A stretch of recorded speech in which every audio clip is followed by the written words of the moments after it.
یہ بات حقیقت پر مبنی ہے کہ مسلمانوں کے ہاں شب برات ایک مقدس رات ہے جس میں مسلمان اپنے رب کے حضور حسب توفیق عبادات کرتے ہیں، جبکہ بالکل اسی رات کو روافض کے ہاں یہ خوشی کی رات ہے۔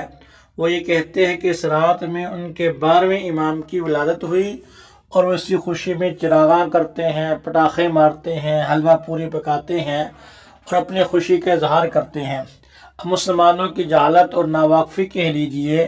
یا اس پارٹی کی شرارت سمجھ لیجئے کہ مسلمانوں میں عبادت کرنے والے بہت کم احباب نظر آئیں گے، لیکن تقیہ باز پارٹی کے کرتوتوں میں شامل ہو کے پٹاخے مارنے والے، حلوہ پوری کھانے والے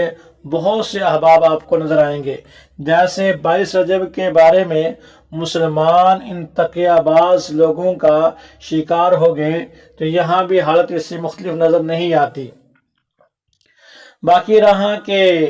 ان کے نام نہاد 12ویں امام کی ولادت اس رات کو ہوئی یا نہیں ہوئی، تو کان کھول کے سن لیجئے کہ معتمد اور مسند مورخین کے نزدیک حضرت حسن عسکری، جن کو روافض اپنا 11واں امام سمجھتے اور مانتے ہیں اور 12ویں امام کو ان کی اولاد سمجھتے ہیں، تو حضرت حسن عسکری رحمۃ اللہ علیہ لا ولد فوت ہوئے، بلکہ ان کی شادی بھی نہیں ہوئی، جبکہ تقیہ باز پارٹی کہتی ہے ان کی شادی ہوئی تھی اور ان سے یہ ان کے امام پیدا ہوئے۔ جب ان سے پوچھا جاتا ہے کہ بتلاؤ کس خاندان میں شادی ہوئی اور عورت کا نام تھا، وہ عورت کون سی تھی؟ کیونکہ ان کو اس بات کا پتہ ہے کہ وہ لا ولد فوت ہوئے، شادی کے بغیر فوت ہوئے، تو انہوں نے ایک کہانی گھڑی اور کہا کہ جناب ان کی شادی ہوئی تھی، لیکن شادی انسانوں میں نہیں ہوئی بلکہ جنات میں ہوئی تھی۔ ان کی بیوی ایک جننی عورت تھی اور ان سے ان کے نام نہاد 12ویں امام، جن کو یہ قائم آل محمد کہتے ہیں، یہ امام منتظر اور امام مہدی کے لقب سے ملقب کرتے ہیں۔ اور مضحک خیز بات یہ ہے، وہ کہتے ہیں کہ ان کے یہ 12ویں امام جب شکم مادر میں تھے تو باتیں بھی کرتے تھے، اور یہ مقام مخصوص سے پیدا نہیں ہوئے بلکہ اپنی والدہ کی ایران سے پیدا ہوئے، اور ان کا وجود بھی کسی کو نظر نہیں آتا تھا کیونکہ جنی کی اولاد تھی۔ تو معلوم یہ ہوا کہ ماں کا حصہ زیادہ تھا۔ جب لوگوں نے ان سے ملاقات کا اصرار کیا، وہ ناراض ہو کے بھاگ گئے، تابوت سکینہ بھی ساتھ لے گئے، اور 17 گز لمبا جو قرآن پاک تھا وہ بھی ساتھ لے گئے، فلاں چیز بھی ساتھ لے گئے، فلاں چیز بھی ساتھ لے گئے، اور ایک غار ہے سرہ مرہ، وہاں چھپ کر بیٹھ گئے۔ تو کچھ پہلے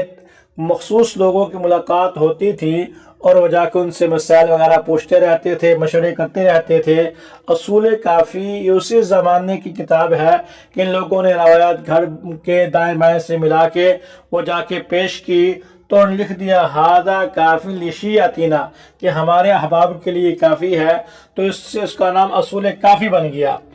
اس کو غیبوبت صغریٰ کا زمانہ بھی کہا جاتا ہے کہ یہ پہلے ملاقات ہوتی تھی۔ جب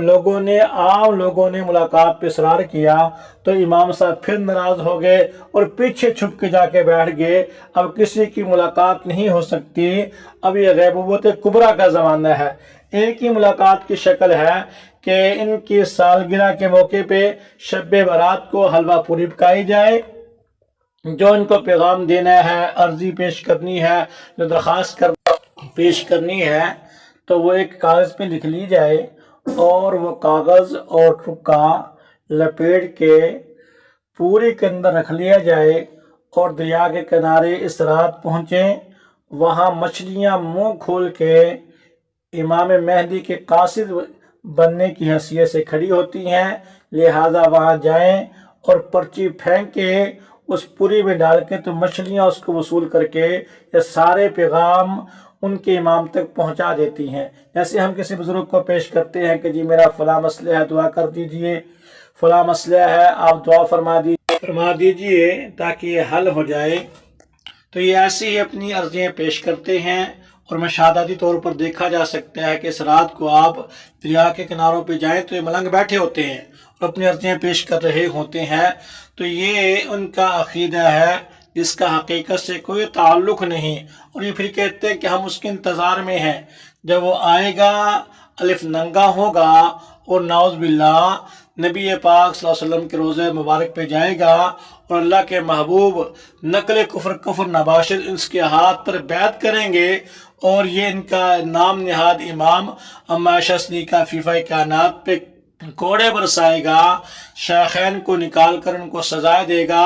اور سنی علماء کا قتل عام کرے گا۔ ان کا یہ عقیدہ ہے، اور وہ اسی انتظار میں ہیں، اس رات کو اپنی عرضیاں پیش کر رہے ہوتے ہیں، ان کو اپنے پیغام بھیج رہے ہوتے ہیں کہ ہمارے ساتھ یہ ہو رہا ہے، ہمارے ساتھ یہ ہو رہا ہے۔ تو یہ ان کا عقیدہ ہے، جبکہ مسلمانوں کا عقیدہ امام مہدی علیہ السلام کے بارے میں بالکل برعکس ہے۔ مسلمانوں کو اپنے عقیدے کا پتہ ہونا چاہیے، تو بہرحال یہ موضوع نہیں ہے۔ تو اس موقع پہ ہی سمجھیں کہ شب برات کے موقع پہ مسلمان تو اپنی عبادات میں مصروف ہوتے ہیں، جبکہ یہ لوگ اپنے امام کو اپنی طرف سے پیغام بھیج رہے ہوتے ہیں، ان کی سالگرہ بنا رہے ہوتے ہیں، خوشیاں کر رہے ہوتے ہیں، پٹاخے اٹھا رہے ہوتے ہیں۔ تو مسلمانوں کو قطعاً ان کاموں کے اندر شریک نہیں ہونا چاہیے، اور نہ ہی ایسی خرافات میں ان کے ساتھ شمولیت کا اظہار کرنا چاہیے۔ وہ اپنا کرتے رہیں، ہم نے عبادات کے ساتھ تعلق رکھنا ہے، اللہ شانوں کے سامنے اپنی ملاقات کو، مناجات کو پیش کرنا ہے، اپنی آہوازاری کو پیش کرنا ہے۔ تو ان کی خرافات میں مسلمانوں کو شریک نہیں ہونا چاہیے، اور یہ عموماً لوگوں کو بات پتہ بھی نہیں ہوتی۔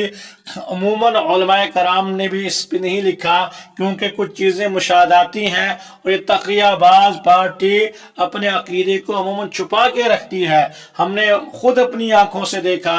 کہ اس موقع پہ رات کو یہ لوگ دریا کے کنارے بیٹھے ہوتے ہیں اور پوریاں پھینک رہے ہوتے ہیں، صبح کو وہیں پڑی ہوتی ہیں، بقول ان کے کہ وہ مچھلیاں آئی تھی اور پرچیاں نکال کے لے گئی ہیں امام صاحب کے پاس، ہمارے جو 12واں امام ہے نام نہاد، اس کو پیش کر دی ہیں۔ وہ ہمارے لیے دعائیں کرتے ہیں، بڑے خوش ہو جاتے ہیں، اور رات کو ہی مستی کے اندر خرمستیاں کرتے رہتے ہیں، اور غافل مسلمان بھی ان کے ساتھ شریک ہو جاتے ہیں۔ کتنے افسوس کی بات ہے کہ مسلمان ہیں، کام کن کے کر رہے ہیں۔ حدیث سے پاک میں آتا ہے، من تشبہ بقوم فہو منہم، جو جس قوم کی مشابہت اختیار کرے گا کل قیامت میں انہی کے ساتھ اٹھایا جائے گا۔ تو ہم مسلمان ہیں، ہمیں اپنے محبوب کے ساتھ شباہت اختیار کرنی چاہیے، ان کے طور طریقے پہ چلنا چاہیے، نہ کہ ان تقیہ باز پارٹی کے ساتھ ہم نے مشابہت کرنی ہے۔ اللہ ہم سب کو محفوظ فرمائے۔